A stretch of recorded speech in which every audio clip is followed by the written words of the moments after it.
Boa noite, irmãos. Boa noite. O pastor falou, né? Fiquei chorando lá no telefone. Amém. Minha esposa está aqui, essa jovem. Fica em pé, essa jovem. Ela não é filha, não, é minha esposa. Ela é irmã. Porque sempre tem um piadista que fala: é sua filha? Claro, não é minha esposa. Minha filha tem 6 anos e o Vinícius, o filho, tem 9. E eles ficaram lá no Rio para dar, não só ser mais tranquila a vinda, porque já estavam as passagens acertadas, né, pastor? A gente aproveitou para estar aqui. Mas o culto é de libertação, é isso, amém? Então você crê que ainda tem coisas para serem libertas hoje em nome de Jesus, amém?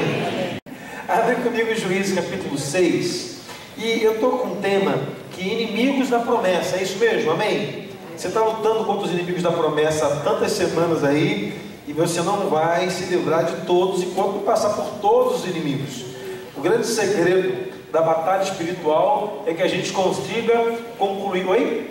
É isso mesmo, inimigos da promessa? Então a gente consiga vencer todos os inimigos, porque esse é o grande desafio da vida. A gente vence um inimigo, mas esquece de vencer o outro. Vence um e deixa o outro para trás. E eu quero convidar você hoje a vencer mais uma etapa de qualquer nível de inimigo que possa estar na sua vida ainda hoje, em nome de Jesus, amém? Então vamos sair hoje daqui sem nenhum inimigo da nossa vida, em nome de Jesus. Você crê nisso? Então erga suas mãos aos céus e diga assim: meu Deus, hoje, pela revelação da sua palavra, eu serei liberto completamente, em nome de Jesus. Se você crê nisso, aplauda bem forte, Senhor.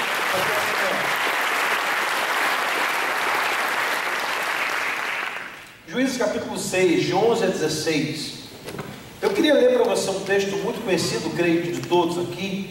Fala sobre um homem chamado Gideão. Como é que é o nome do homem? Gideão. Como é que é mesmo dele? Gideão, famosíssimo. E coitado de Gideão. Gideão é um daqueles cidadãos da Bíblia que a gente sempre que vai falar mal, fala mal dele, né? Eu não sei se você já ouviu, pastor, então, rapaz, pastor não é mole não. Pastores gostam de falar mal de Gideão. Fala que Gideão é covarde. Mas eu queria hoje olhar com uma outra perspectiva para a vida de Gideão. Você pode tentar comigo. Se eu não conseguir, eu falo mal dele também, tá? Se eu não conseguir no final alcançar meu objetivo, eu falo mal dele também para você, porque é mais fácil criticar o Gideão do que olhar o contexto da história do sujeito. A gente tem esse problema. Temos um problema anacrônico na nossa história. Nós costumamos olhar as pessoas que não tomaram as mesmas decisões do que a nossa e que não responderam da mesma forma que responderíamos, e temos o hábito de achar que eles estão errados. É que Gideão, olhando numa perspectiva de um vitorioso, ele é muito mais vitorioso do que muitos homens na Bíblia que passaram toda a sua vida perante peleja. Eu queria que você observasse comigo esse texto. Abre aí, Juízes 6, de 11 a 16. Você achou aí, amém? Juízes 6. Diz assim: então o anjo do Senhor veio e assentou debaixo do carvalho que está em Ofra, que pertencia a Joás. E Gideão, seu filho, estava malhando trigo no lagar de seu pai. Repita comigo: malhando trigo no lagar de seu pai. O que você repetiu? Malhando trigo no lagar de seu pai. Só mais uma vez. Malhando trigo no lagar de seu pai. Isso é importante, se você não esquece disso não. Guarda, que se você esquecer, você perde a mensagem toda. Malhando trigo, para quê? Para o povo ser salvo dos... Isso, para que ele malhava o trigo? Para ser salvo dos midianitas. Então o anjo do Senhor apareceu e disse: o Senhor é contigo. O que está escrito aí? Homem valente. Vamos lá, o Senhor é contigo. Homem valente. Fala bem forte. Homem valente. Ou varão valoroso, homem valente. Mas Gideão lhe respondeu: ai Senhor, se o Senhor é conosco, por que tudo isso nos sobreveio? E o que foi feito de todas as maravilhas que os nossos pais nos contaram, dizendo: não é nós, e não nos fez o Senhor subir da terra que era do Egito? Porém agora o Senhor nos desamparou e nos entregou nas mãos dos midianitas. Então o Senhor olhou para ele e disse: vai nessa tua força e livra a Israel das mãos dos midianitas. Porventura não te enviei eu? E ele lhe respondeu e disse: ai meu Senhor, como eu livrarei a Israel? És a minha família, a mais pobre da tribo de Manassés, e na casa de meu pai eu sou o quê? Menor. E o Senhor lhe disse: portanto eu hei de ser contigo, e tu ferirás todos os midianitas como se eles fossem Um só homem. Irmão, esse texto é fantástico. Fala mal do Gideão, é para quem não estudou a vida dele. Eu estava lendo um texto, se não me engano, na internet, que denominava, eu não sei se recebi um e-mail ou alguma mensagem, covardes da Bíblia, e quando vi isso fiquei triste. Porque eu olho para Gideão e percebo, meu Deus, se Deus chamou o Gideão de um homem valoroso, quem sou eu para chamá-lo de covarde?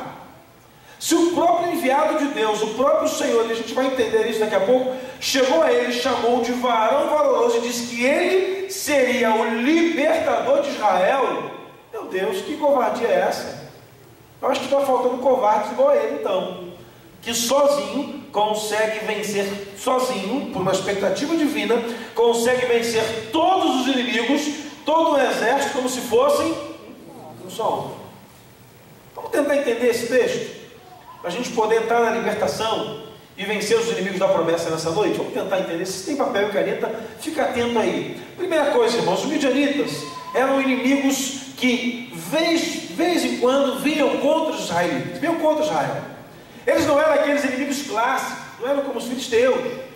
Apareciam e de vez em quando sumiam. E poucas as vezes veremos na Bíblia uma guerra contra os midianitas. Perceberemos Israel passando algumas pelejas com eles, mas não uma guerra tamanha quanto essa. Os midianitas vieram a Israel, venceram todos, dizimaram o exército, venceram o povo na batalha. E Gideão foi um daqueles que permanece trabalhando na sua casa, com a sua família, no lagar do seu pai, você lembra disso, amém, né? Malhando trigo, e o lagar era um lugar onde se pisava uvas, não era para malhar trigo, a gente vai chegar lá também, daqui a pouco, por enquanto vamos ficar só até aqui. E a gente vai perceber que Gideão é aquele homem que está ali, debaixo de uma opressão de um novo governo. Os midianitas, de quando em vez, eles voltavam a Israel para tomar toda a colheita do povo. Então o povo plantava, o povo colhia, e viu os midianitas que levavam toda a colheita de Israel. Israel plantava mais uma vez, esperava o tempo da cega, colhia, e os midianitas voltavam e roubavam mais uma vez. Então todas as vezes que os midianitas se aproximavam de Israel, tocavam essa trombeta, e a trombeta ao anunciar, o toque da trombeta escondia alguma coisa, ficavam com as migalhas que eles haviam colhido para entregarem alguma coisa aos midianitas. E assim foram pelo menos 7 anos. E de 1 a 7 anos o povo colheu 7 vezes, nas 7 colheitas, a maior porção foi para a mão dos midianitas. As sementes permaneciam com Israel para que eles plantassem mais uma vez, e o midianita vinha e tomava tudo de novo. Parece até com a tua vida, né, irmão? Com toda sinceridade. Você trabalha, mas não vê resultado financeiro. Já reparou que tem gente aqui assim? Que planta, colhe, mas vem aí tantos devoradores e levam tudo, tiram tudo, arrancam tudo. Pessoas que investem no relacionamento familiar, tentam ser felizes no casamento, fazem de tudo, mas vem uma briguinha, irmãos, e acaba com tudo.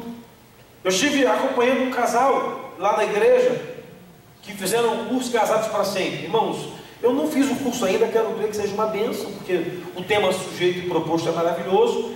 E esse casal fez o curso, foi uma bênção, e passar 2 semanas eu fui visitá-los. Os dois, por causa de uma briguinha, jogaram fora, acho que 16 semanas de investimento. Vamos separar, e acabou tudo, e não dá mais. E eu fico pensando, Deus investiu tanto tempo para ser feliz e ser casado para sempre, mas uma briguinha. Quantas e quantas pessoas plantam em relacionamento, plantam na família, investem o seu tempo em coisas tão produtivas, mas de vez em quando bate a porta o inimigo da promessa, e nós, em vez de pelejarmos para permanecer com aquilo que é nosso, aquilo que foi o tempo do nosso suor, da nossa luta, do nosso investimento, daquilo tudo que tínhamos, vem o inimigo da promessa e leva. Quanta gente você conhece aí, irmãos, que ganha muito mais que você, tem um rendimento muito maior que o seu, e vive sofrendo, preso a agiota, preso a financiamentos, a refinanciamentos, tanta coisa, e você que talvez ganhe até muito menos, fica tão feliz. Pode pegar a tua família, sair para comer uma pizza no final de semana, sem nenhum pesar na sua mente. Quantas e quantas pessoas, irmão, têm perdido tantas coisas por inimigos que se instalam em sua vida, que são verdadeiros inimigos da promessa, mas hoje a noite vai vencer todos eles em nome de Jesus, amém? Vamos vencer hoje. Eu queria trabalhar hoje com você um tema especial. Eu queria trabalhar para você que o maior inimigo da promessa, ele não está fora, mas ele está dentro. Repita comigo: o maior inimigo da promessa, ele não está fora, ele está dentro. Diga comigo: dentro. Ele pode estar dentro de você. Quantas e quantas pessoas não conseguem permanecer num objetivo traçado do início ao final? Quantas e quantas pessoas não conseguem manter o foco, o alvo, naquilo que um dia se predispôs a fazer? Lá no Rio de Janeiro, aqui eu sei que não tem isso, mas lá no Rio de Janeiro, a gente tem uma avenida chamada Avenida Brasil, aqui eu sei que não deve ter, ou se tiver, é muito mais chique. A gente anda, e à direita e à esquerda, irmãos, tem tantas construções que começaram e não terminaram. São esqueletos de prédios que estão de pé. Eu não sei por falta de recurso, não sei por quê, mas não foram concluídas. Quantas pessoas fizeram um alicerce fantástico, quebraram, cavaram pedra, dinamitaram, fizeram um alicerce genuíno, colunas monstruosas, e tem anos que não há uma edificação ali. Quantos e quantos são aqueles que na sua caminhada espiritual definiram alicerces fantásticos, fizeram colunas maravilhosas, mas não conseguiram dar prosseguimento às suas edificações? Porque o problema, o maior inimigo não é o que está fora, é o que está dentro. Vamos observar em Gideão. Irmão, é difícil lutar contra o exército, não é verdade? É difícil.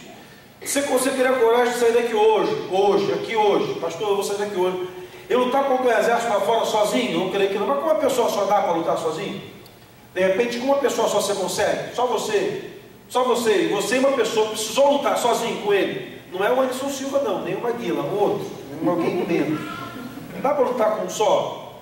É possível lutar com um só? Olha o que Deus declarou a Gideão. Gideão, você vai lutar com os midianitas. Gideão fala assim: eu não sou capaz, eu não posso. Na minha família, Senhor, só tem pobreza. A minha família é a mais miserável de toda a nação de Israel. A minha tribo é mais pobre. Na minha família, ela é a mais pobre da tribo, e eu, da casa do meu pai, sou menor. E aí Deus fala: mas eu vou contigo, Gideão. Preste atenção numa coisa, eu vou com você. E entenda uma coisa: você ferirá. Porque o texto fala: tu ferirás os midianitas como se eles fossem um exército, como se fosse um só. Primeira coisa que Deus fez para que Gideão não perdesse a visão da promessa que havia sobre ele, é de que ele era capaz de entrar e permanecer nas lutas até o final. Eu acho que Deus, ele se fez um terapeuta naquele momento, colocou um grande divã e falou: deita aí, Gideão, entenda. Você precisa de cura na tua alma primeiro. Porque só consegue vencer na promessa quem tem a alma restaurada, para entender que é capaz de vencer e permanecer sempre na promessa que Deus entregou a ele. Quantos e quantos são aqueles que Deus prometeu tantas coisas, mas não conseguem chegar ao final, porque lá dentro de si, não consegue olhar para dentro de si, não consegue fazer uma introspecção e se ver da maneira que Deus está lhe vendo. Irmão, o grande problema não é como as pessoas me enxergam, mas é como Deus me enxerga. Olha como é que Deus chega para Gideão. Porque você, quando lê lá no hebraico, se um dia estudar hebraico, faça isso, é muito legal, vai perceber que esse versículo 11, então o anjo do Senhor, o anjo aparece com letra maiúscula, e é isso aí, está casado a uma teofania, a aparição, é como se Deus tivesse aparecido a ele, mas o escritor relatou como se fosse um anjo, não a presença do próprio Senhor. Mas isso não importa, o importante é que apareceu um ser celestial, que pelo menos eu, sou crente há 24 anos, nunca vi um anjo na minha vida. Se tu já viu, amém. Eu nunca vi, irmãos, eu adoraria ver, nunca vi. Tem gente que vê, mas eu nunca vi, nunca tive a experiência de ver um anjo. Mas eu vou perceber que era alguém enviado do céu, porque Gideão negocia, conversa, dialoga com ele naturalmente. E a apresentação do anjo do Senhor, ou do próprio Senhor a ele, é dizer: o Senhor é contigo, varão valoroso, valente. Gideão se via como menor da casa de seu pai, amém? Gideão via a casa de seu pai como a mais pobre da tribo, amém? Gideão via a tribo como a mais miserável, amém? Mas o Senhor via Gideão como um varão valente, um varão valoroso. Você pode dizer glória a Deus por isso? Irmão, ainda que todas as circunstâncias provem o contrário, Deus te vê diferente do que as circunstâncias mostram. Amém. Deus, ele faz assim. Agora, aos meus olhos, a circunstância é: midianitas há 7 anos roubando, levando tudo, saqueando tudo que é nosso, não dá para guerrear. E Deus fala: você vai vencê-los como se fossem um só homem. Mas primeiro, para que Deus possa botar Gideão de novo debaixo da promessa que era dele da sua nação, Deus precisava trabalhar a alma de Gideão, tirar dele os preconceitos e os conceitos que ele definiu e os conceitos que definiram sobre ele. O maior desafio, meu irmão, meu e seu, nessa batalha de vida cristã, é não nos importarmos com como as pessoas nos denominam e como as pessoas acham que somos. Mas o grande desafio é eu ser apenas quem eu sou, é eu ser simplesmente eu. Porque, meu irmão, eu tenho tantos defeitos. Se eu parar para contar aqui, a gente não sai daqui hoje. Eu tenho muito defeito. E se eu rodar o microfone aqui, eu vou botar a gente com menos defeito, porque eu também com muito defeito. Mas mesmo assim, Deus ainda continua liberando e fazendo promessas a pessoas que não são perfeitas. Porque Ele é o dono da perfeição, Ele é o Senhor da perfeição, e Ele olha para mim e para você com o mesmo olhar de misericórdia que Ele olhou lá no passado, quando você entregou sua vida a Jesus. Mas sabe qual é o problema? As promessas, para se cumprirem na minha vida, eu preciso entender que o Senhor me veio diferente, mas eu preciso me ver da maneira como o Senhor precisa que eu me enxergue. Irmão, muitas lutas que nós passamos não é com o diabo. Porque antes de você ser liberto do inferno, você tem que ser liberto de você mesmo. Antes de você ser liberto num nível de batalha espiritual em que você vai vencer os astutas ciladas do diabo, você precisa entender que você tem que ser liberto dos seus sentimentos primeiro.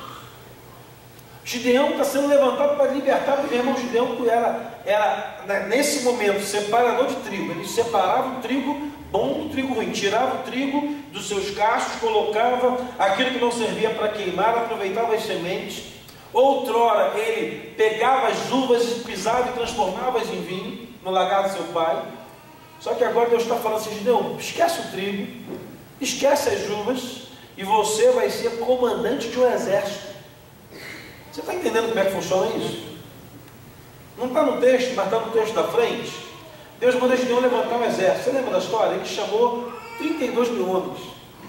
Olha a história. Gideão fala: preciso de homens para guerrear com os midianitas. Aí levantou 32 mil homens. Aí Gideão: Deus, estou com um exército aqui. Eles falaram: não dá, muita gente. Você vai mandar os covardes, os medrosos e ir embora. Aí realiza. Mas vamos lá. Gideão chega assim: olha só, gente, o negócio é o seguinte: tem muita gente aqui no exército, então tem que. Deixa eu subir aqui, né? A câmera tem que vir, né? Porque, desculpa, foi assim mesmo. Eu sou imperativo. Sou superativo. Então, Gideão, gente, seguinte: Deus falou que tem muita gente. Está entendendo, né? Porque tinha 39 pessoas, é muita gente, não tinha microfone. Aí ele: então, todos os covardes, medrosos, voltem para casa. Meu irmão, e 10 mil cara de pau, virou de costas embora. Aí o cara chega em casa, a esposa: e tudo bem. Como é que foi a guerra? Não sei, não fui não. Porque eles não vão levar os covardes, os medrosos. Você está entendendo o problema? Aí você vai dizer: pastor, que se ganha. Presta atenção. O Gideão aqui, volta a câmera, covarde, vai embora. Os covardes vão embora. Chegaram em casa e falaram: não dá para a gente ir. Não fui porque eu sou covarde. Gideão, em outras palavras, lá no capítulo 6, versículo de 11 a 16, está dizendo que não dá para guerrear, porque Gideão também era covarde. Porque, meu irmão, uma manifestação sobrenatural de que o anjo aparece, eu fico imaginando que a primeira coisa que esse Senhor faria era me ajoelhar, baixar a cabeça e falar: Deus, vou morrer, porque eu sou um homem de lábios impuros, e habito no meio de um povo de impuros lábios, e os meus olhos viram a glória. Gideão não está nem aí para isso. Gideão está cobrando: o negócio é o seguinte, lá em cima está fácil, tudo sou eu, é serafim voando, agora aqui o pau está comendo. É midianita todo ano levando o que é nosso, é uma guerra tremenda. E aí filisteu, midianita matando os judeus, é uma luta, os israelitas estão fugindo todo lado, o negócio está feio. Ou o Senhor dá um jeito aí, porque não dá para guerrear com eles. E o anjo do Senhor fala: Gideão, o negócio é o seguinte, você pode libertar os midianitas, porque há em você uma força interior, Há uma resposta que está dentro de você, que ela não vem do céu, ela já está em você. Deus olhou do céu e contemplou milhares de homens aqui na terra, pelo menos haviam 32 mil, nós vimos lá no recrutamento posterior, há pelo menos 32 mil homens nessa terra, mais você, e Deus precisa de você. Deus não precisa dos 32, precisa de você, está entendendo? Você, porque você é valoroso, é valente. Agora, meu querido, preste atenção para que a gente possa avançar. Se Gideão é valente, por que não aceita o desafio? É porque temos um problema muito sério. Queremos a promessa, mas sempre achamos que não estamos preparados para a mesma. Ou só eu que sou assim? Não precisa levantar a mão não, mas eu pelo menos sou assim. Meu Deus, é tão difícil, eu não vou conseguir. Por que o Senhor não chama outro para fazer? Por que o Senhor não bota outro para fazer? Senhor, eu não vou conseguir, não vai dar certo. Mas lembra-se de quem te chamou, meu irmão. Em todos os desafios que você entrar, lembra daquele que te chamou. Porque a Bíblia diz que aquele que fez a promessa, ele é fiel para cumpri-la. Se há uma promessa de Deus em sua vida, aquele que fez, ele é fiel. Ela pode parecer difícil, impossível, complicado, e aos teus olhos não vai dar certo, mas fique tranquilo, se Deus falou algo a seu respeito, vai acontecer, porque Ele é fiel. Aplauda o Senhor por isso, Ele é fiel.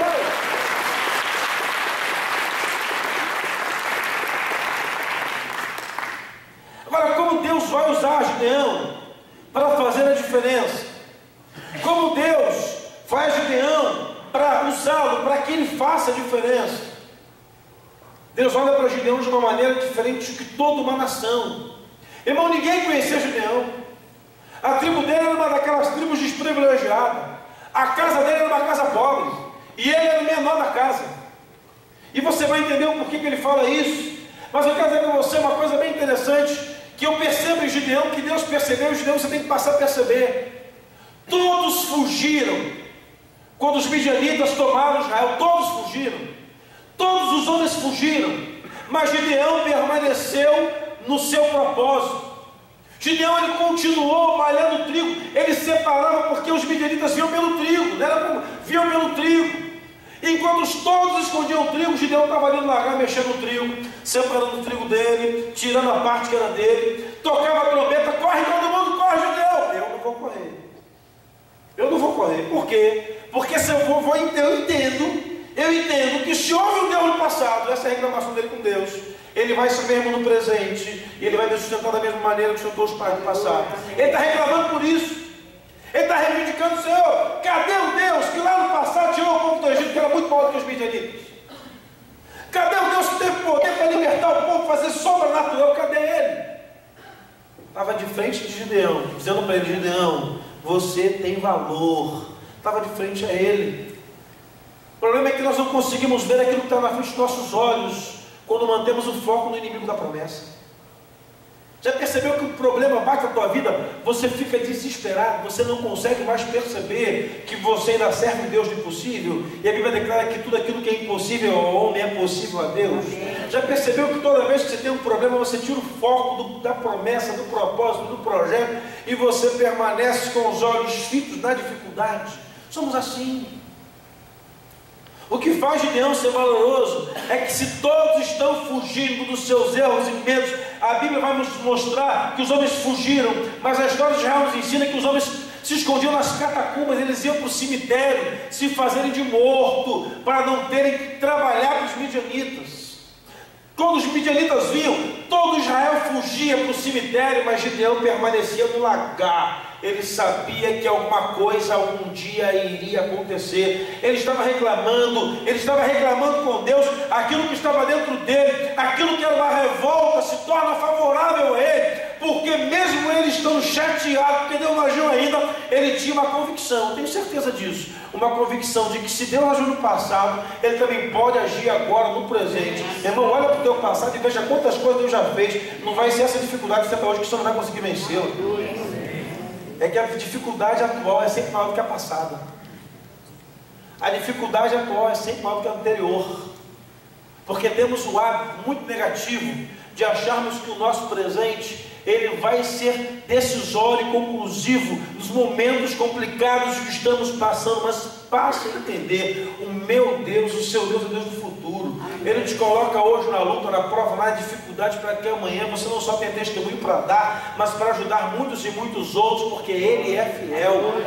A Bíblia fala que Josafá vai para o campo de batalha contra 3 reinos: Amon, Moabe e habitantes de Sei, 3 contra Josafá. E Deus fala: coloca a levita na frente da batalha para cantar o hino da vitória. E aí, meu irmão, quando Josafá recebe essa revelação de Deus, Josafá nem se preocupa. Ele bota sacerdote vestido, levita vestido, o povo, todo mundo vestido, trombeta tocando, soldado estava lá atrás. E é interessante que eles vão para o campo lá e começam a cantar lá na ladeira de Giz, dá uma bênção, aquele culto do fogo, aquela bênção, igual o coral cantando, tudo bonito, tudo muito jóia. Os inimigos começam a guerrear entre eles. E a Bíblia fala que um ajudou a matar o outro. Foi uma guerra e começou a espadada, morreu todo mundo. Acabou a guerra. O povo de Israel está lá cantando. Aí Josafá fala: agora vamos lá buscar os despojos. Haviam 3 exércitos ali. A Bíblia fala que eles ficaram 3 dias recolhendo os despojos da guerra. Era espada, era escudo, era capacete, era lança. E o que é pior, a Bíblia ainda fala um negócio que eu só acredito porque está aqui na Bíblia. Eles pegaram as riquezas que estavam com os soldados. Eu nunca vi soldado levar ouro para a guerra. Nunca vi soldado levar ouro, prata, bronze para a guerra. O soldado ia sem peso nenhum. Quanto mais leve, melhor. Só que eles recolhem as riquezas, porque Deus sabe nos engrandecer no tempo da dificuldade. Somos nós que esquecemos disso. E a Bíblia me ensina que quando Josafá vive esse momento, é tão linda essa história, que dali para frente o exército de Israel, que era o exército mais desprovido de armamento, agora tem 3 vezes mais armamento do que todos os exércitos que haviam na terra juntos. Porque foram 3 povos que eles buscaram despojos.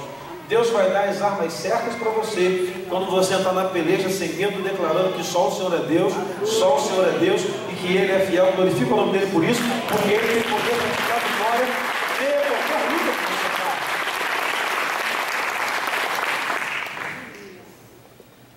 Agora, Gideão, meu irmão, tem um negócio interessante. Gideão me parece ser um homem de família. Por quê, pastor? Porque presta bem atenção, o texto diz que ele malhava trigo aonde? No lagar. No lagar de quem? Do pai. O lagar demora o pior lugar para separar trigo. Se você não sabe, o lagar era feito de pedras, eram pedras talhadas, onde as pessoas colocavam as uvas selecionadas ali, e eles pisavam as uvas durante o dia, na parte da manhã do dia. E quando o sol estava forte, eles paravam de malhar, lavavam, limpavam aquilo tudo, tiravam o suco da uva, guardavam, e à tardinha voltava a malhar de novo e passava até a tarde da noite. E ali havia gretas naquele lugar, e que o trigo se embreava por ali, e não era o melhor lugar para se separar trigo. Trigo se separava em lugar de escampar, uma terra plana. E o que não faltava em Israel era terra plana. O que não faltava para a tribo de Manassés era terra plana, porque a tribo de Manassés, curiosamente, foi a terra mais plana que teve para toda a distribuição das tribos. Mas Deus estava no lagar. Porque, curiosamente, se você não sabe, o lagar era um trabalho que passava de pai para filho. O lagar era um trabalho feito de família. O avô de Gideão malhou trigo naquele lagar. O bisavô de Gideão malhou trigo naquele lagar. O pai de Gideão malhou trigo naquele lagar. Só que o pai de Gideão largou a Deus. O pai de Gideão passou durante anos e anos e anos malhando trigo naquele lagar, e a única hora que aqueles homens tinham para se alegrar durante o trabalho era quando eles malhavam trigo, porque não podiam fazer mais nada. Quando malhavam quando pisavam as uvas, então enchia-se de uvas, os filhos entravam ali, os homens entravam ali, e o mais velho ia contando as histórias do que Deus havia feito no meio do povo. Então o pai de Gideão ficava ali assim: olha, gente, tem uma história lá do passado. Gideão era criancinha, devia ter 6 anos de idade. Olha, lá no passado houve um tempo em que houve um faraó lá, que esqueceu de José. E aí Deus apareceu a Moisés lá no alto do monte e falou com ele: Moisés, malhando trigo, tira o povo do Egito, tira o povo daqui, o povo está sofrendo, pode tirar. Porque Moisés entendeu o choro do povo, e Deus levantou Moisés, e o povo saiu. E quando o povo saiu, tinha um mar vermelho na frente, e Gideão ouvindo aquilo das crianças. Porque a pessoa que chegou a certa idade, as histórias vão se repetindo, né? Não sei se é só comigo isso. Quando meu filho veio no meu filho teve um jogador no Flamengo chamado Zico, fez um gol. Tá, mesmo estou que o Flamengo não levanta jogador bom há muito tempo, né? Zico, tem outro. E vai falando. E aí aí o menino ouvindo no meio do mar, filho, o inimigo vem para matar, e quando vai chegando perto, Moisés levanta o cajado e o mar se abre e o povo passa. E o menino ouvindo aquilo. E o povo chegou no deserto, filho. E no deserto, naquele deserto horroroso, escaldante, você lembra? É horrível. O Deus fazia chover pão do céu. E o menino devia olhar para o céu assim: meu Deus, que faz pão do céu? Caia pão do céu. E o povo não faltava. Um dia não tinha água, a pedra. Deus falou com a pedra assim: Moisés, bate com o cajado na pedra. Ele bateu e saiu água. Água. Menino, não sai água da pedra, não tem como. Então Gideão foi sendo ensinado naquele lagar. Era aquele lugar que o pai dele nutriu Gideão de uma fé, de que havia um Deus poderoso no céu, de que havia um Deus que amava a família, de que havia um Deus que amava Gideão, que amava Israel, de que havia um Deus que ele era perseguidor para dar bênção a Israel. Só que de repente, quando os midianitas tomaram a posse, mataram os sacerdotes, o pai de Gideão ficou chateado. Ele voltou para casa, preparou um altar a Baal, colocou Baal no altar e passou a adorar Baal. Mas Gideão é o único que não aceita isso, porque se Gideão fosse adorador de Baal, como é que Jeová ia chamá-lo de varão valoroso? Como é que Deus é do céu selecionar Gideão? Toda a sua casa ele humilha e ele coloca para fora, porque Gideão não quer saber de Baal. Gideão quer saber do Jeová poderoso. Só que o Gideão não queria aquele Deus que se escondia nas cavernas, não queria aquele Deus que se escondia nos túmulos. Gideão queria aquele Deus todo-poderoso, que tinha poder para fazer cumprir a promessa do seu povo. Gideão queria se encontrar com esse Deus. Só que está cada vez mais distante Gideão de Deus. Gideão está vendo que cada vez mais Deus está mais longe dele.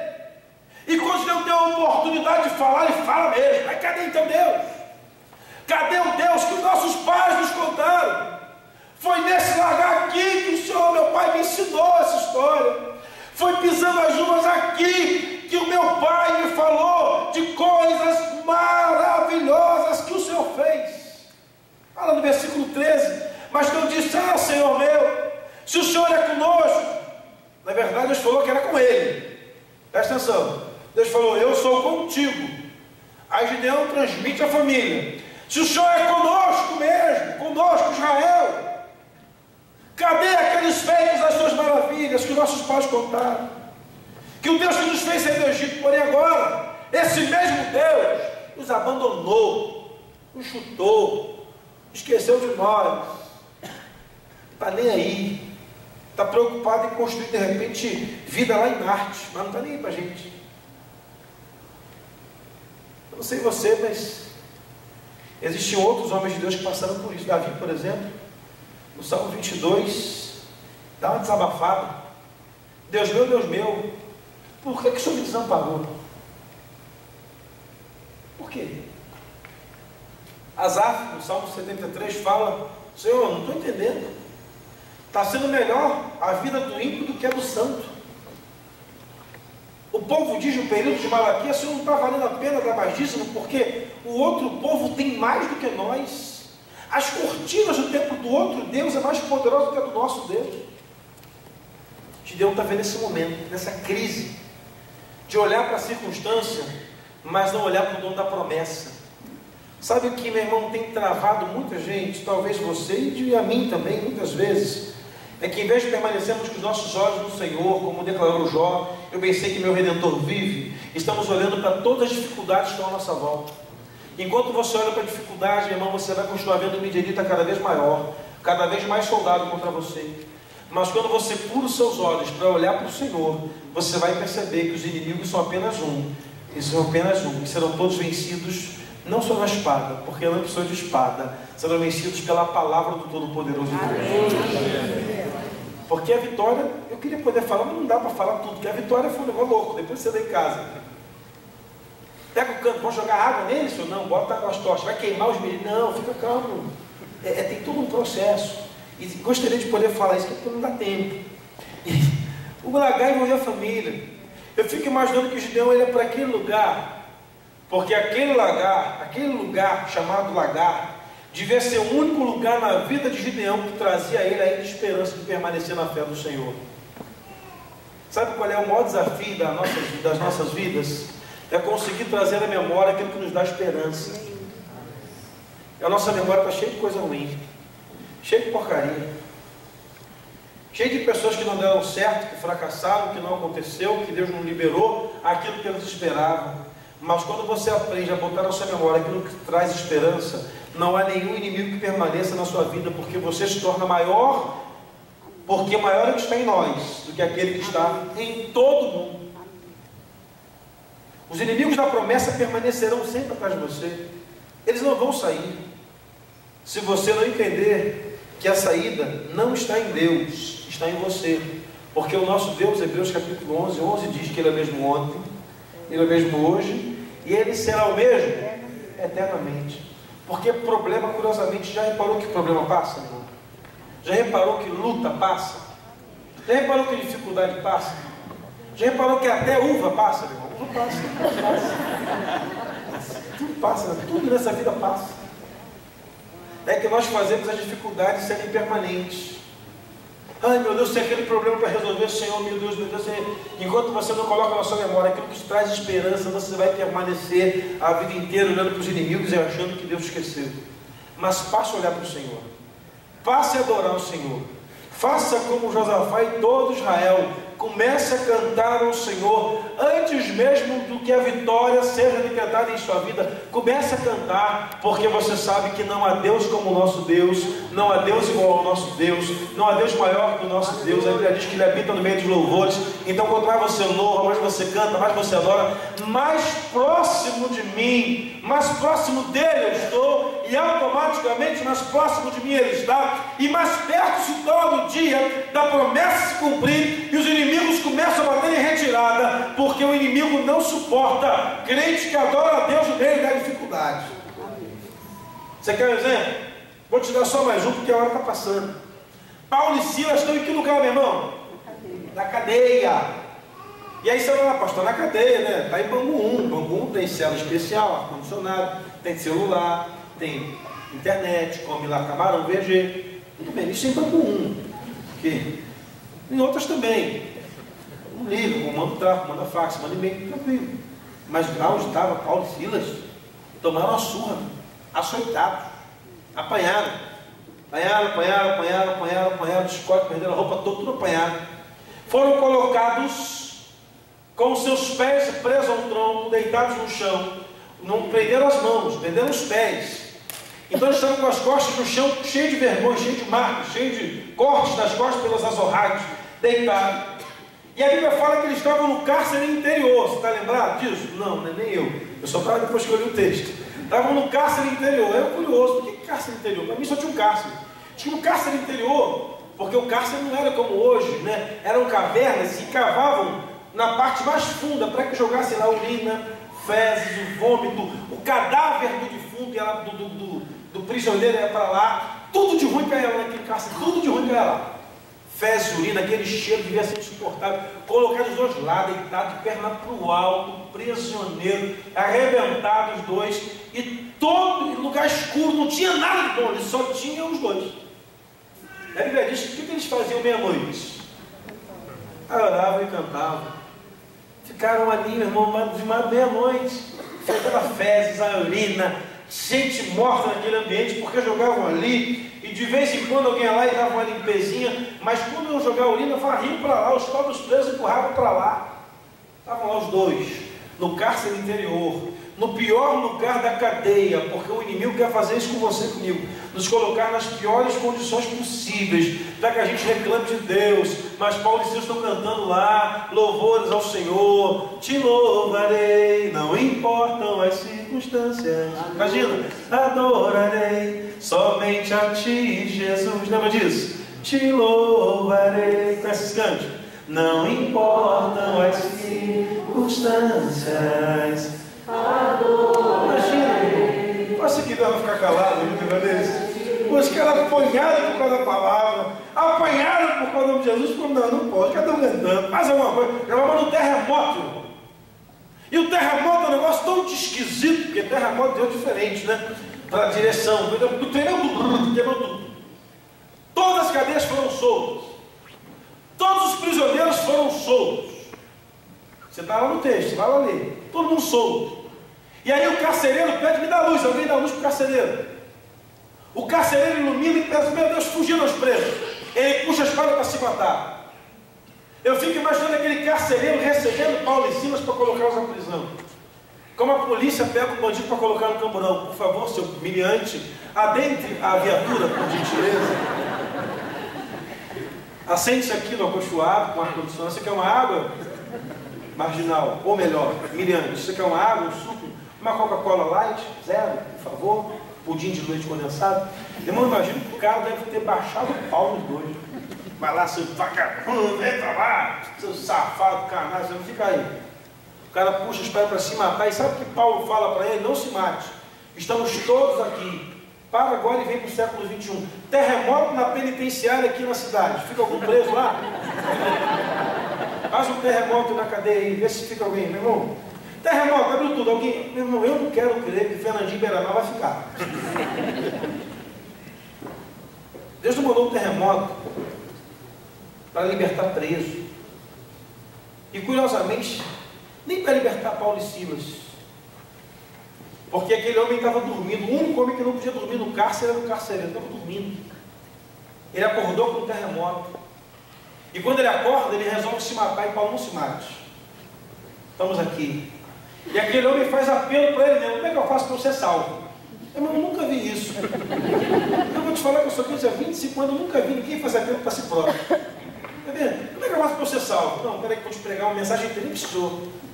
Paulo falou assim, simples, crer no Senhor Jesus e será salvo, tu e a tua casa.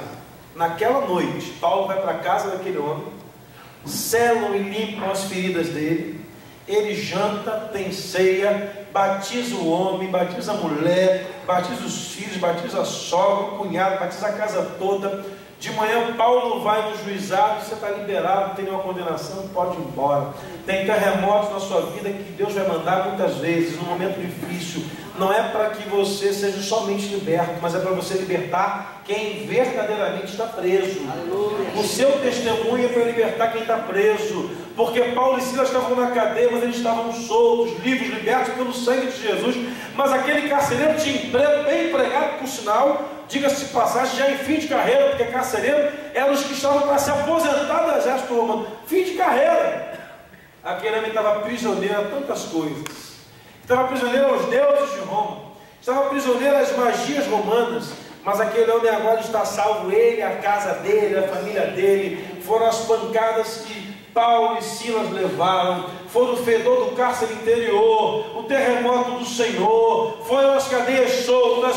Tudo aquilo contribuiu para que aquele homem tivesse sua vida lavada e remida pelo sangue de Jesus e restaurado por ela. Meu irmão, entenda, tem lutas que virão na sua vida para roubar a sua promessa. Permaneça nela que você e sua casa estarão celebrando a vitória no nome de Jesus. Pare de reclamar, pare de baixar a cabeça. Gideão era valoroso diante de Deus, mas não era valoroso diante dele mesmo. E agora Deus está falando, você vai sim libertar todo esse povo das mãos dos inimigos. Irmão, tem horas que parece que Deus tem que dar uma chacoalhada na gente. Estamos crentes demais, estamos certos demais, convictos demais, mas não estamos preparados demais. E é nessa hora que Gideão, ele está vendo uma oportunidade de ver a sua família restaurada na sua mente. Eu fico imaginando Gideão ali malhando trigo no lagar, porque não tinha uva. Os medianitas acabaram com todas as uvas. E ele separando e dizendo, foi nesse lugar aqui que eu conheci Deus. Se Deus aparecesse aqui, eu ia falar as verdades para ele. Ah, ia mesmo. Se Deus aparecesse aqui, eu falava pelas verdades hoje. E para o azar dele, ele apareceu. Apareceu. E ele falou as verdades para Deus. E Deus também falou as verdades para ele. Porque quando Davi começa o salmo dizendo, Deus meu, por que me desamparaste? Ele termina dizendo, sei que os meus inimigos celebrarão um dia minha vitória, e eu serei exaltado no meio da provação. O mesmo Asaf que falou, por que os ímpios têm tudo e prosperam, e nós estamos perdendo tudo, e está tão difícil para a gente? Josafá termina dizendo só, mas eu vou voltar os meus olhos para o templo do Senhor, porque eu sei que Ele está presente e Ele permanece fiel. Meu irmão, não é por causa da dificuldade que a sua bênção sairá da sua mão, mas é por causa da dificuldade que você vai aprender a dar valor a ela cada vez mais, porque o dono da bênção não é o problema, o dono da bênção é aquele que fez a promessa. Deus, quando promete algo, Ele cumpre, porque o louvor diz: Deus promete grandes coisas conceder a qualquer que peça aquilo que há de obter. Vocês não conhecem esse hino? A resposta sem na fé enfraquecer, sua fé Jesus contemplará. Voltei lá atrás e mostrei. Sua fé Jesus contemplará, sim, o que Jesus promete dá. Ele vê o coração e responde à petição. Sua fé Jesus contemplará.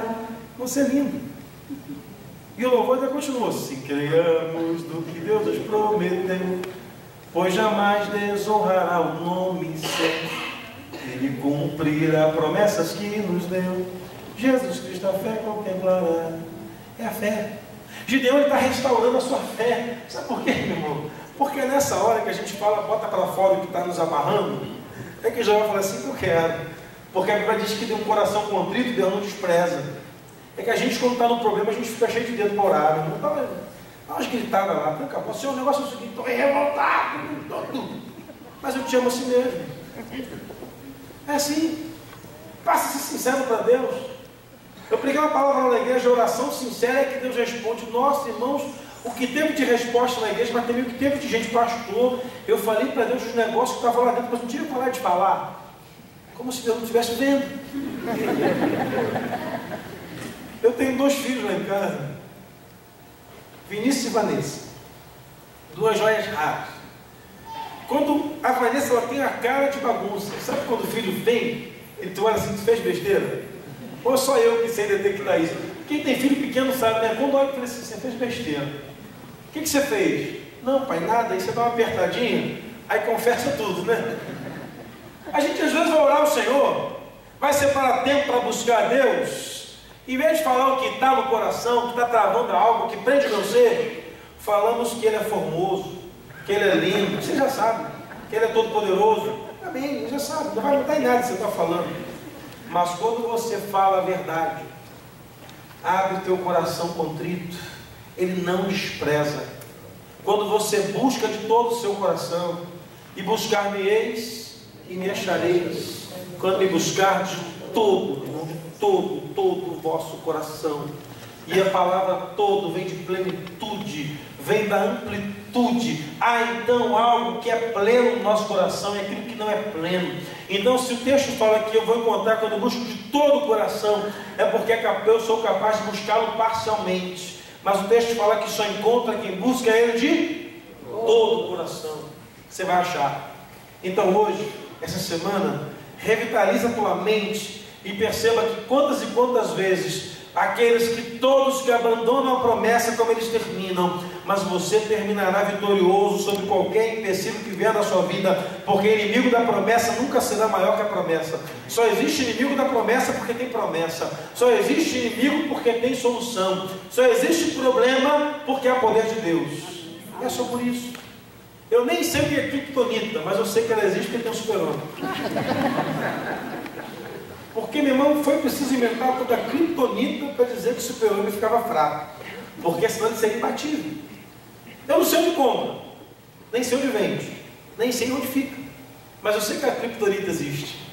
O que é interessante é que todas as vezes que se criam heróis, se criam vilões. A história é assim. Para o Batman tem o Coringa. Para o super-homem tem o Lex Luthor. Eu anotei, irmãos, aqui tudinho. Eu anotei. Para o Chapolin Colorado tem o Pouca Trancas. Tem o Tripa Seca também. E tem o Quase Nada. Irmãos, olha como é que todo super-herói tem atrito. Toda promessa feita a alguém ao longo da sua vida sempre terão inimigos. Porque assim como houve um Deus Todo-Poderoso no céu, se levantou também Lúcifer para tentar tirar aquilo que o próprio Deus separou para ele, que era a adoração. E esse se constituiu inimigo dos homens.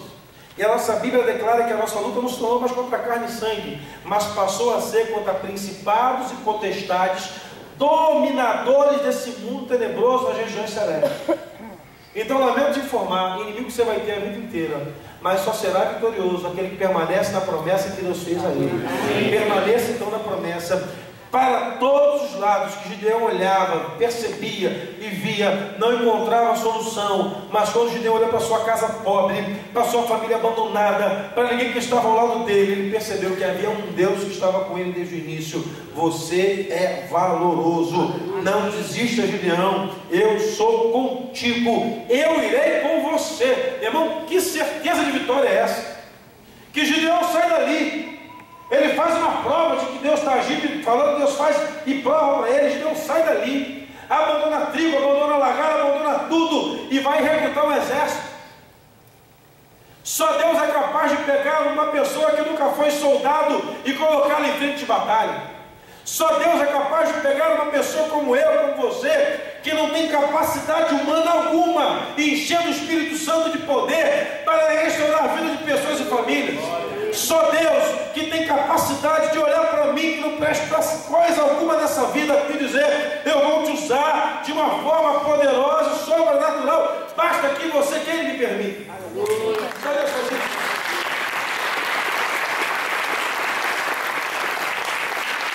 faz isso. Só Deus faz isso. É impressionante. Na luta de Gideão contra os midianitas, era ele contra o exército agora, porque Deus falou que ia com ele. Deus falou, Gideão, eu vou com você. Eu não imagina se o Todo-Poderoso falou para Gideão que vai com ele na batalha que ele está. Gideão vai ter certeza. E ele separa 32 mil homens, ficam 22 mil e só saem 300 para a guerra, porque Deus não quer número. Porque se Deus deixasse 32 mil homens para aquela guerra, o próprio Senhor falou, eles vão declarar que vão ganhar na força do braço. Mas Gideão agora tem 300 homens. E os 300 valentes de Gideão vão para a guerra. E na matemática dos homens isso é impossível. Não é possível um exército com 301 pessoas vencer um exército de aproximadamente 15 mil inimigos. Mas aos olhos de Deus, 1 mais 1 não é 2. Nos olhos de Deus, 1 mais 2 não é 4. Nos olhos de Deus, Ele comigo é mais que vencedor eu. Ele comigo, eu sou aquele que vai alcançar a vitória. Ele comigo, eu serei aquele que vai ter aquilo que Ele separou para a minha vida. Porque ainda que eu seja fraco, ainda que eu seja pobre, ainda que eu esteja nu, ainda que eu não tenha nada, se o Senhor permanecer comigo, Ele já me fez mais do que vencedor em Cristo Jesus. Gideão vai debaixo da promessa, eu vou contigo. E se Gideão tem Deus para estar à disposição de ir com ele, imagina eu e tu, meu irmão, que Deus um dia resolveu mudar de endereço e falou, não quero mais morar no Santo dos Santos, eu resolvi encontrar um lugar muito mais aconchegante. E a Bíblia declara que o Senhor saiu daquele ambiente, daquela arca, e na pessoa do Espírito Santo escolheu um templo novo, e se chama Luiz Wagner, e tem também o seu nome, e nós nos tornamos templo do Espírito de Deus. Ele passou a habitar, e a promessa de onde quer que for irei, que a mulher fez a sua sogra, o próprio Deus fez a minha e a você. Eu serei contigo todos os dias da sua vida. Eu estarei contigo, meu irmão. Então não tem motivo para você ter inimigo da promessa maior do que a promessa de Deus. Porque o inimigo da promessa pode falhar, mas aquilo que Deus promete, Ele nunca falha. E uma coisa eu tenho certo na minha vida: as vitórias podem não chegar por conta de você, mas o Senhor, Ele permanece fiel para te fazer mais do que vitorioso. Para terminar, Gideão fazia um trabalho braçal com segurança. Ele estava ali trabalhando. Todos fugiram, mas estava ali Gideão trabalhando. Os midianitas vieram 7 anos e não levaram nada dele, não mexeram com ele, porque Gideão não precisava correr do inimigo, estava sobre ele a promessa, e Deus já o havia percebido como vitorioso. Só que eles tinham tempo. Não foi no primeiro ano da opressão, não foi no segundo, não foi no terceiro, mas no 7º. É que toda promessa que Deus faz nas nossas vidas tem um tempo. E nós temos uma mania muito curiosa e muito ocidental de querermos tudo para a mesma hora. Deus falou que vai dar uma coisa e a gente quer naquele momento. Quer ver um negócio? O marido chega em casa e fala assim: amor, comprei uma lembrancinha para você para estudar amanhã. Eu duvido que aquela lembrancinha espera amanhã. A esposa vai perturbar até que o marido entregue a lembrancinha. Eu não tenho dúvida disso, que eu tenho lá em casa duas mulheres, eu tenho minha filha e minha esposa. Filha, eu comprei para você um chocolate da Páscoa que é daqui a 2 domingos. Ela vai comer tudo hoje. Porque daqui a 2 domingos está muito longe, vou ter que dar de novo. Porque somos assim. Os midianitas levaram tudo. Primeiro ano, segundo ano, terceiro ano, quarto ano, quinto ano, sexto ano. Mas no 7º ano, Deus deu um basta. Deus deu um basta. Não quero mais saque. Já tem um cara preparado para resolver isso. Gideão. O cara mais revoltado que tinha naquele lugar. Porque, curiosamente, meu irmão, a ira que parte na sua alma, ela tem 2 propósitos. Primeiro, para você pecar. E segundo, para você tomar uma decisão. Todas as vezes que eu fico irado por alguma coisa, eu tenho 2 opções. Ou eu pego ou tomo uma decisão de mudança. Quantos e quantos foram aqueles que, por conta da ira na sua alma, mudaram? Não quero mais passar necessidade financeira, vou para a faculdade. Não quero mais sofrer no meu casamento, vou procurar ajuda. Não quero mais viver com essa enfermidade, quero ser curado em nome de Jesus. Não quero mais passar por esse nível de confusão que eu estou vivendo, vou dar no fim dos problemas. Todas as vezes que eu remeto a minha alma a um nível de ira, eu estou possibilitando a minha alma uma mudança, por bem ou por mal. A ira tem capacidade de mudar e restaurar. Se não fosse assim, Jesus teria pecado quando se irou com aqueles homens que estavam no templo vendendo as coisas como cambistas. Ele colocou todos para fora do templo, derrubou, chutou a barraquinha, abriu as cadeias, soltou todos os animais que estavam ali, e quando ele se irou, acabou a ira dele. Ele até nos ensinou: irai-vos e não pequeis. Por isso é possível se irar e mudar e não pecar. E aí Jesus vai nos ensinar algo bem interessante, que quando ele acaba de fazer isso, as crianças entraram no templo e começaram a cantar louvores. Pessoas foram curadas naquele ambiente, porque aquele templo foi criado para isso. Mas se ninguém tivesse se irado para mudar aquele ambiente, até hoje teria um cambista ali vendendo. Mas a ira promove mudança. Gideão está mudando da condição de murmurador para ser aliado de Deus, para libertar o povo que estava prisioneiro. Eu quero que vocês coloquem esse tempo para a gente orar ao Senhor nessa noite. Eu quero que você tire toda essa ira que vem dentro de você, que está dentro de você, que muitas vezes paralisa você de ser um crente melhor, de ser um servo melhor, e colocar essa ira reportada a uma mudança. Pastor, eu estou com um problema, Deus não agiu até agora, então vai orar mais. Vai orar mais sobre raiva. Vou orar mais. Vou orar mais. Estou vivendo uma luta que parece que não tem solução, vou buscar mais a Deus. Vou ser mais crente. Ire-se para a mudança. Revolte-se para mudar. Porque Gideão me mostra que Deus está olhando para ele, vendo tudo isso. Gideão não é aquele maratonista que começa uma maratona e para no meio do caminho, como na São Silvestre, por exemplo. Eu tenho uma vontade de conhecer São Silvestre, só que é tão difícil, é longe. Eu fico vendo que a São Silvestre começa, sabe, aqueles que vão ganhar a corrida, nos 30 mil primeiros, sei lá, 10 mil primeiros, atrás eu vejo aquele cara com vestido de noiva, um vestido de super-homem, outro com a placa Globo, me filma, outro correndo, sogra, estou aqui, outro fantasia de índio. Aquele povo está ali para a festa, não quer saber de chegar ao final da maratona, não festejar. E eu vou para lá com esse negócio: Vivian, te amo, Vinícius, te amo, assim, eu vou para lá, se eu for lá, não é assim. Mas tem um tal de Polterá que ele chega ali, meu irmão. Ele está mirando que são 25 quilômetros, sei lá, para correr, fazendo tantos quilômetros, tantos minutos, passadas por minutos, segundos, respiração planejada, porque ele quer chegar ao final e ser vitorioso. Ele quer receber a coroa, quer receber a medalha, quer receber um cheque, não sei nem se tem valor, ele é grandão assim, 10 mil reais. Ele guarda para a semana que vem correr de novo. Ele quer isso.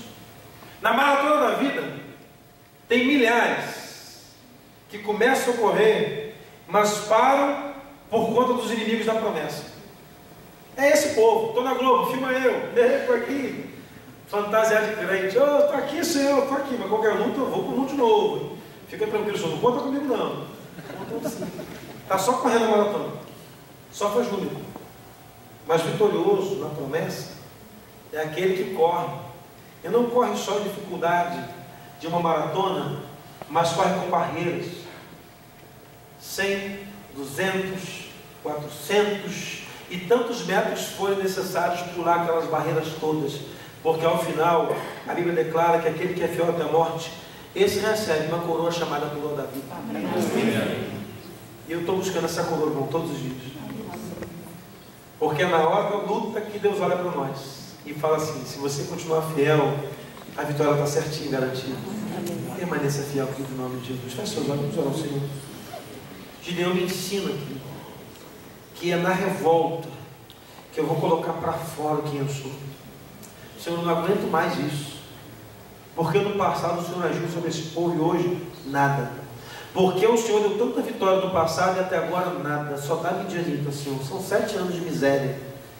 E Deus fala para ele: eu vou ser contigo, eu vou te promover, você será vitorioso. O pai dele, quando Gideão volta para casa, Gideão mostra para o pai que Deus ainda existia. Aquele homem destrói o altar do Baal, e o camarada que ajudou Gideão foi o que falou mal dele para o pai dele e para a família dele depois, e disse que os inimigos, que ele era um líder, era um grande amigo que ele tinha, estava contra ele também. Mas tem uma coisa, irmão, o pai de Gideão me dá um ensinamento de um novo convertido, de um homem que voltou ao primeiro amor. Falam para ele: você vai quebrar o altar de Baal? E aquele homem dá uma declaração linda: se ele é Deus, ele que cuide dele mesmo. Aquele homem entendeu que mesmo ele largando o Senhor, ele podia voltar, que o Senhor continuaria pronto para receber. Amém. Você pode ter largado a promessa de Deus, pode ter se voltado a promessas dos homens, mas nessa noite volte à promessa de Deus. Esqueça as propostas do homem, e se o homem tem proposta, ele se vire com ela, mas fique na promessa de Deus, porque a promessa de Deus, ela não muda, ela permanece e ela se cumprirá em sua vida, em nome de Jesus. Eu quero orar contigo nessa noite, irmão. Quero orar com você que já abandonou a promessa de Deus, que já abandonou e já ficou do lado até dos inimigos, mas hoje você vai voltar para a promessa. Eu queria que você se ajoelhasse no altar do Senhor, viesse aqui à frente para orarmos contigo, orar pela tua vida.